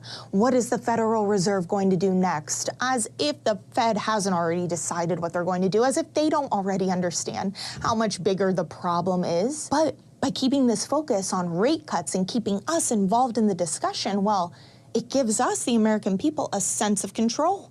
A sense of understanding. We now know what's going to happen and we can rightfully be upset or happy with the decisions that are being made. But in reality, it's all just a part of their game. Let me fill you in on just one more secret. The Federal Reserve, the protectors against inflation, guess what they've been up to? They have been spending. It is so contradictory that it will blow your mind. It's one big circle. They want you to look over here, look at what we're doing with rates, but definitely don't look at our spending because it's contradictory. The actions and what they're saying, they don't align. Whatever happens with rate cuts, yes, of course it's important. It will impact the stock market. I want a family to be able to go buy a home or a small business to get a loan or more jobs to be created. But the reality is the economic storm that has been created, that is barreling our way, is so much bigger than a 25 or 50 basis point rate cut. If you are also a truth seeker and you have been looking beyond what they want you to see and you're concerned about any of this, all I can say is that it is time to stop playing their game, to stop playing by their rules, and take control back. And I hope a lot of people will understand that. Because again, the feds are not, they're not your friend.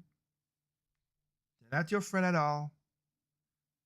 So I want to, let me see. I want to point out two more things because it's already getting late. Well, not late, but like I said, I want to point out two more things. I want to use Stossel because again, I'm using this to show you a point that's going to happen. So watch this carefully. Remember I said, a lot of people who work in the Biden administration do not have the degrees in what the job is supposed to. They were lobbyists and loyalists that got in there, and I'm not saying no difference with Trump, but he's more Democrat than I've seen in anything. And of course on the Republican side, which is the basically Republican in name only, the rhinos. But just being honest with you, they don't know what the hell they're talking about. They just talk fluff so good. Let's watch this. Former Labor Secretary Robert Reich now makes videos, like I do. In fact, his inequality media is a lot like Stossel TV. He also covers economic topics and reaches people via social media. His videos are also seen by several million people. It's strange. Reich does what I do, except Reich is wrong about most everything. Top progressive economist Robert Reich. The media call Reich an economist. Economist Robert Reich. Robert Reich, an economist who served as Labor Secretary. Reich doesn't correct them, but he doesn't have an economics degree. What? What the fuck? Of course he doesn't. Of course. Why would I want a person who fly a plane don't have a degree or have training in how to fly a plane? That's just stupid on my end. And his videos say silly things like this. Do billionaires have a right to exist? Ban billionaires, he says, because there are only 5 ways to become a billionaire, and they're all bad. Number 1, exploit a monopoly. Does Jeff exploit a monopoly? Bezos really deserve his billions for building Amazon? Yes, because he built it from the ground up, and he was making, for the first couple 10 years, he was losing money.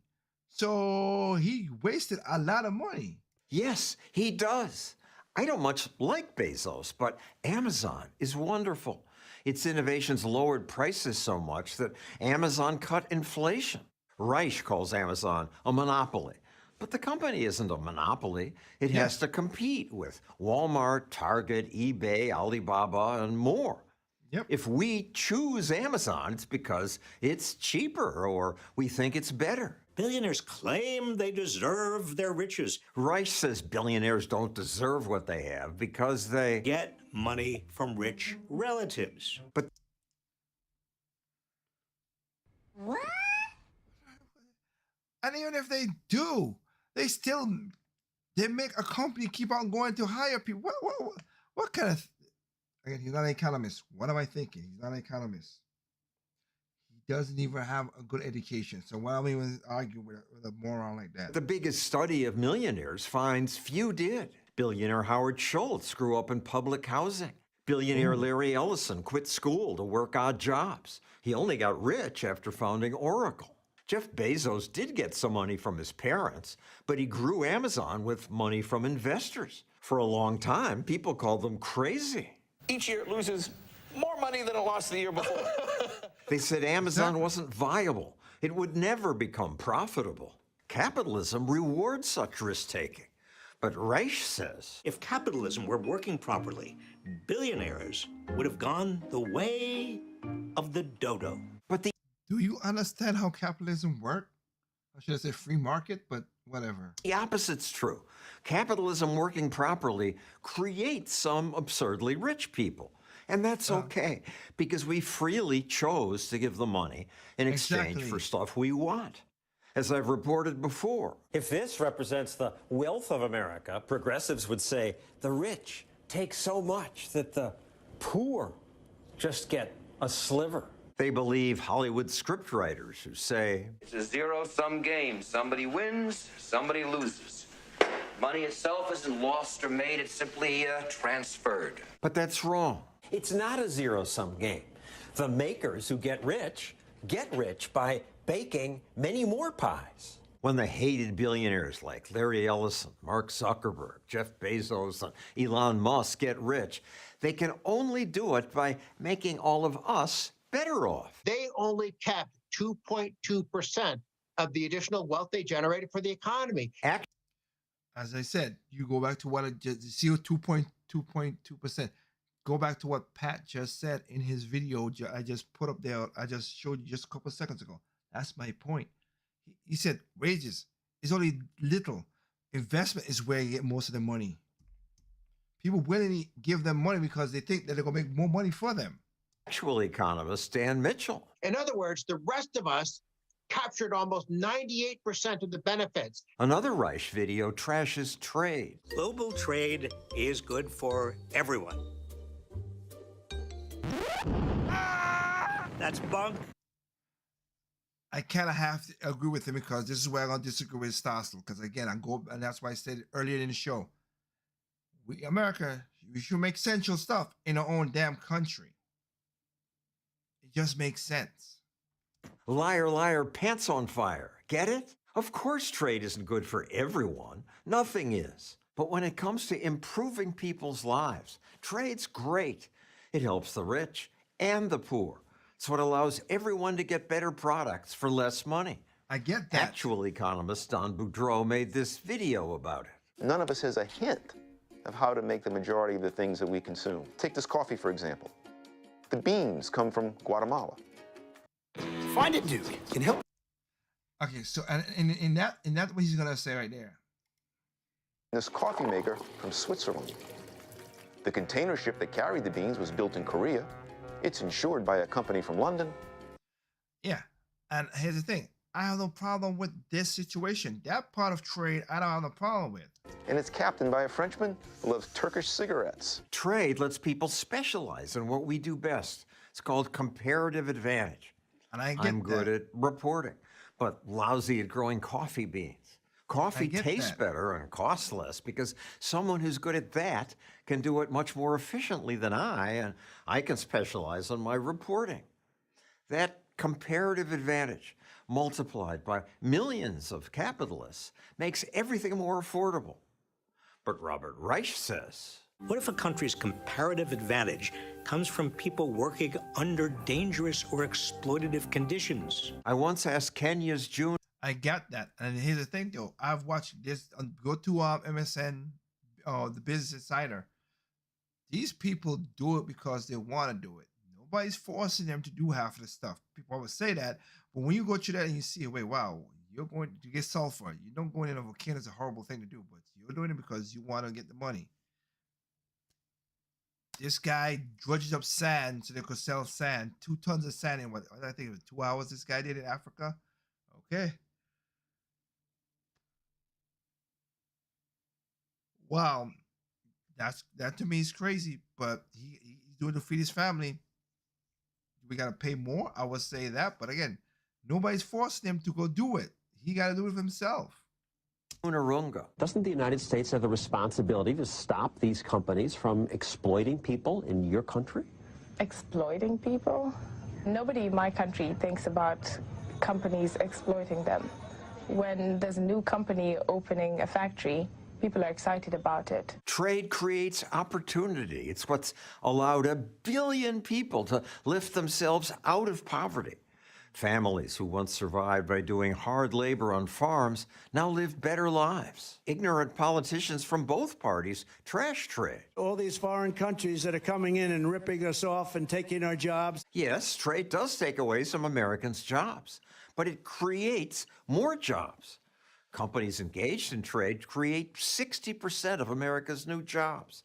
It's why unemployment is low today and why the number of Americans who have jobs has been rising.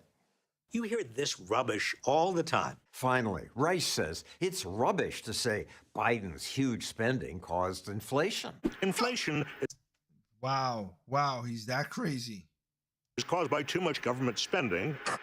Bunk. Not bunk. When politicians hand out big amounts of cash, it does cause inflation. Yep. Reich blames corporate greed. Mega corporations raise prices to increase their profits. If that's the case, this is what, again, this guy's going to explain it too. If that's the case, then so why do they lower the money sometimes, you moron? Greed is constant. Again, here's actual economist David Henderson. If it's greed, how do we explain when prices fall? Do oil companies just suddenly decide, I'm going to be less greedy? As the Nobel Prize-winning economist puts it, inflation is made in Washington because only Washington can create money. Exactly. And any other attribution to other groups of inflation is wrong. As I said, Reich, even though colleges pay him to brainwash students, is wrong about most everything. Of all developed nations, the United States has the most unequal distribution of income. Inequality media is a catchy name, but inequality isn't bad if the poor get richer too. Inequality is not a conspiracy. It's simply what happens when people are free. Taylor Swift is a billionaire. Should our government force people to listen to me sing to make life more equal? Should government handicap Joe Rogan because he has more viewers than I do? Reich talks economic justice, but where's the justice in imposing rules that leave people less free? Yep. I wanted to ask him about that, but he refused our repeated offers of an interview. Maybe now that this video's posted, he will respond. I'll let you know if he does. Okay. So here you go. So that's what I'm saying. He's not an economist. He never went to school for economy. A lot of people don't understand econ. He don't even understand econ 101, which is why he did a lot of videos about econ 101. This is basically kind of like a part 5, really, but part 4. But here's the nail on the coffin, though. This is, I'm going to let you listen to Biden, to current President Biden's economic advisor. The guy has a bachelor's degree in art, not business, not economics, none of that stuff. In art. Art. Listen to what he says about, oh my goodness, a simple question, but here you go. This might be like a top 10 all-time clip ever to be on the internet. This is Biden's chief economic advisor. His name is Jared Bernstein. And he's asked about how the government can't go bankrupt because they can print their own money. And just watch this. This is absolutely mind-blowing. The U.S. government can't go bankrupt because we can print our own money. It obviously begs the question, why exactly are we borrowing in a currency that we print ourselves?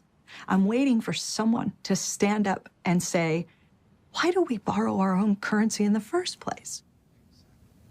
Like you said, they print the dollar, so why does the government even borrow? Well, again,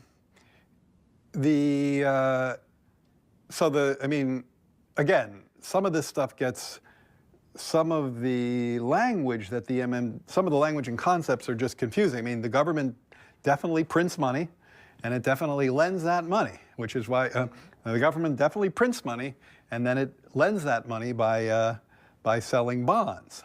Okay. Is that what they do? They sell bonds. Yeah, they sell bonds, right? Because they sell bonds and people buy the bonds and lend them the money. Yeah, so a lot of times, at least to my ear with MMT, the language and the concepts can be kind of unnecessarily confusing, but there is no question that the government prints money and then it uses that money to,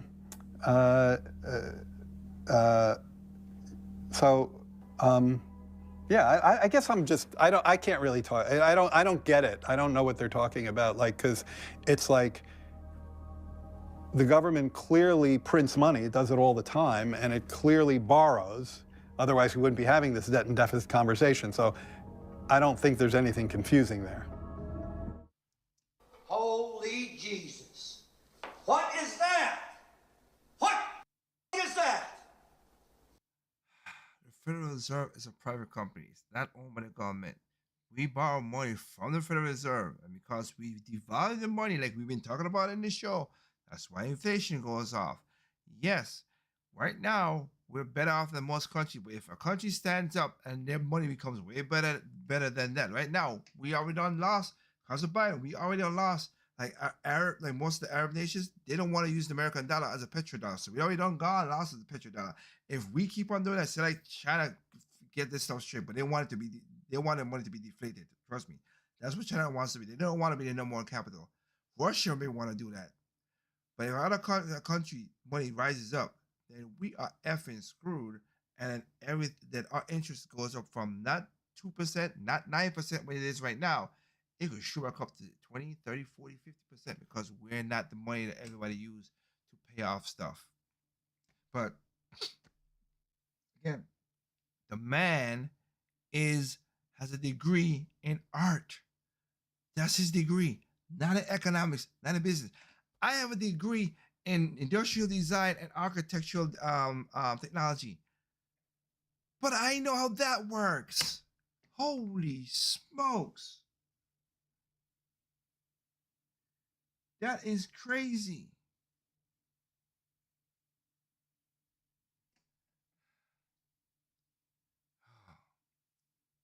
And last but not least, with Kamala, I want to point this out again because again, the illegals doing up. The crime is crazy and everything.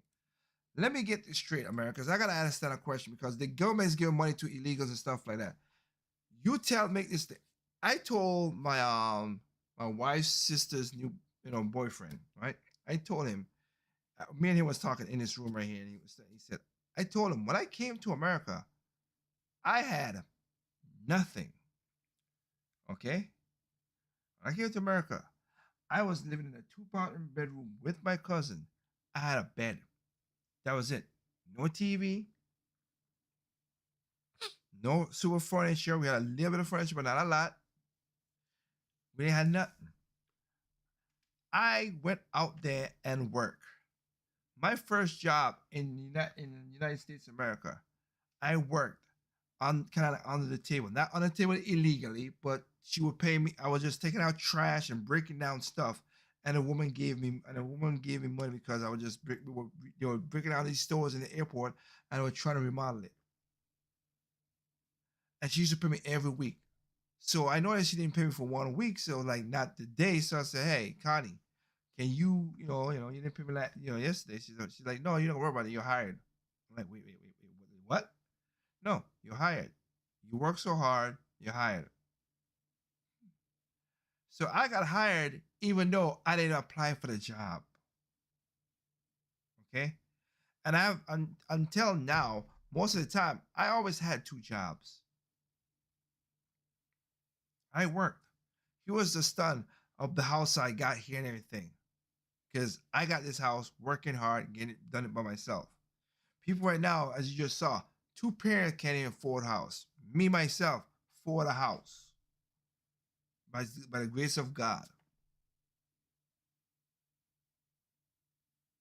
Work hard and do that.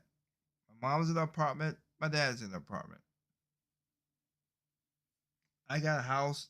And thank God, I could pass this down to my kids and kids and everything. But I'm just saying, I worked hard to get there. I got my first house within 6 years of working hard. But check this out. Like I said, you can't afford the money. You can't get in there. Let's look at this video right here by Anton or whatever. These people have been in the country for 42 years. And because the government gave them money because they want them in the country. And I'm not knocking that. If they're not criminals, they're illegals. But if they're not criminals, violent criminals, killing people, hurting people, or whatever, I get that. But put them in jail or deport the bums. But they're hard workers. I understand that. But they got a leg up, but nobody want to talk about helping them. But again, your black butt can't do it because you still live in apartments. You ready? It was a homecoming they had only dreamed of until today. Today, the Gomez family officially welcomed friends to their new home in North Austin. Gabriel Gomez tells us it's his dream. This is what he wanted for his children. It is the first home for this family of 4, and it is the first time they have lived in anything bigger than one bedroom for 8 years. Again, came to this country, can't speak a lick of English. Well, they could speak English, but it's broken. Huh. Weird. I'll tell you right now, you go to Venezuela, which right now is horrible, but if you go to Venezuela, you ain't gonna get that far by speaking English only. I'll tell you that right now. Eyuvele Rengal says they are very happy, and this is an important step for their family. Originally from Venezuela, they worked and worked in food service as an auto mechanic, delivering food, factory work. When they first arrived in Chicago in 2022 as new arrivals, they landed at Grace and Peace Church. This home is the first of 4 distressed West Side homes the church bought, rehabbed, and sold. We met them at the bus, and they were so distressed, and worked through a whole process with them, and now they're stabilizing their own home. It's awesome. With all of their savings, programs to assist first-time homebuyers, and an individual taxpayer identification number, the Gomez family made their dreams come true. But wait, you're not a citizen. See, they got their own individual tax. Rengal says, really now Can't even speak English. is the American dream. Exactly. Grace and Peace Church plans to sell their other rehabbed homes to other first-time homebuyers of color on the West Side, to hopefully improve the lives of their families and their communities. See how y'all all grouped together? To people of color. Of color. First of all, they discriminating against everybody else that is not people of color. So the very ones,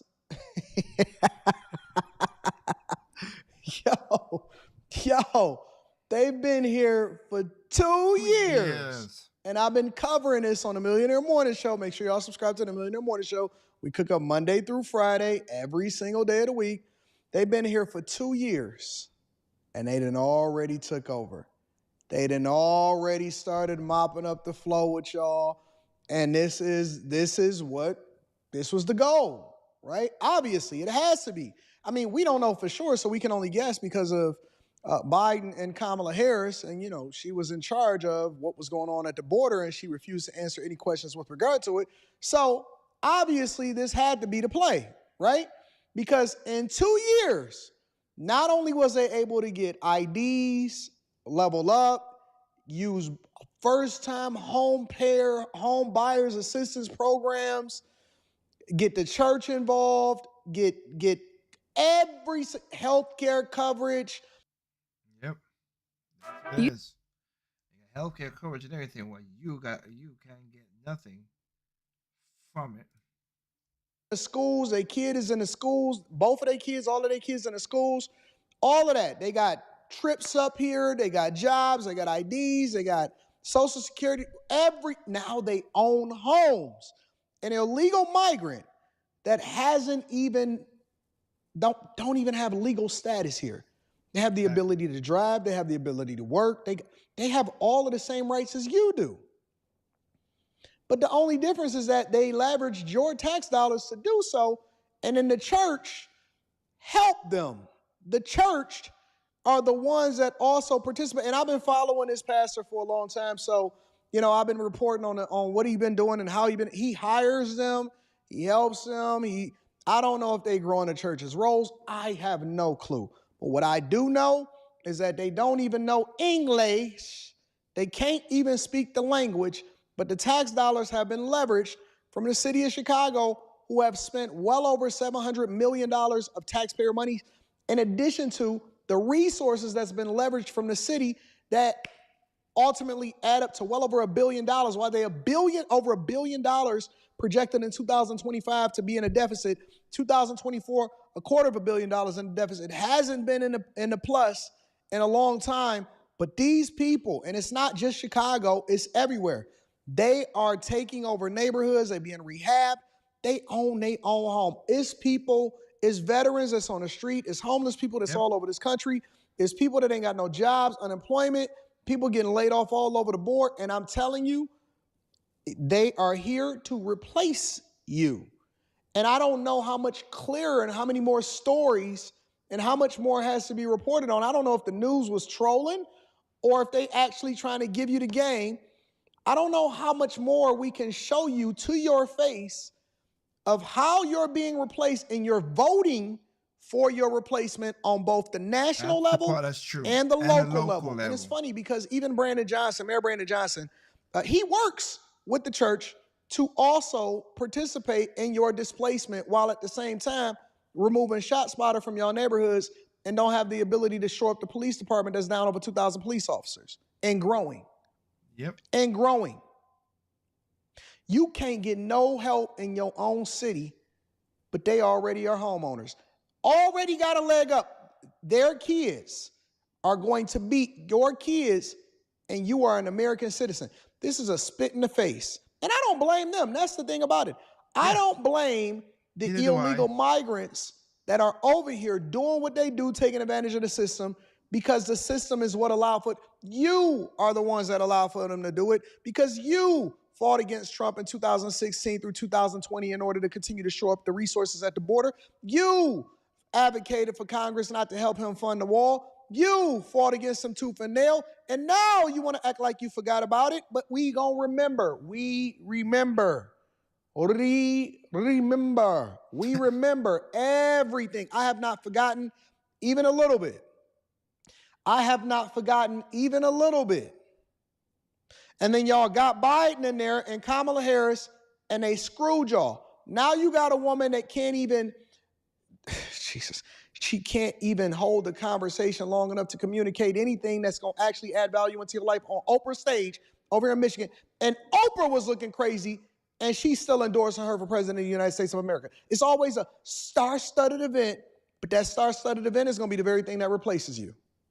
It's going to be the very thing that upends you. It's going to be the very thing that changes the dynamic of your family because you don't have the opportunity and more resources is being poured into the prison system to lock you up while enabling other groups that will then endear themselves to the Democratic Party because they didn't earn it, gave them the American dream, handed it to them on a silver platter, didn't even force them to get vetted, didn't even force them to go through the right way, but they gave them your inheritance. Everything that you ever worked for, all of the things that your ancestors did. Remember, and listen, this is on you. This is on you. You voted for this. This is the problem. It's very difficult for me to hold you accountable or to hold them accountable or the legislators or the illegal migrants accountable because all they doing is taking advantage of the thing that you voted for. You're voting for your own demise. Yep. You're voting for your own demise and you're advocating for it, and I'm supposed to sit here and just let this happen. And I'm gonna leave it at that. Shout out to Anton. Yeah, that's how that works out there. That's crazy.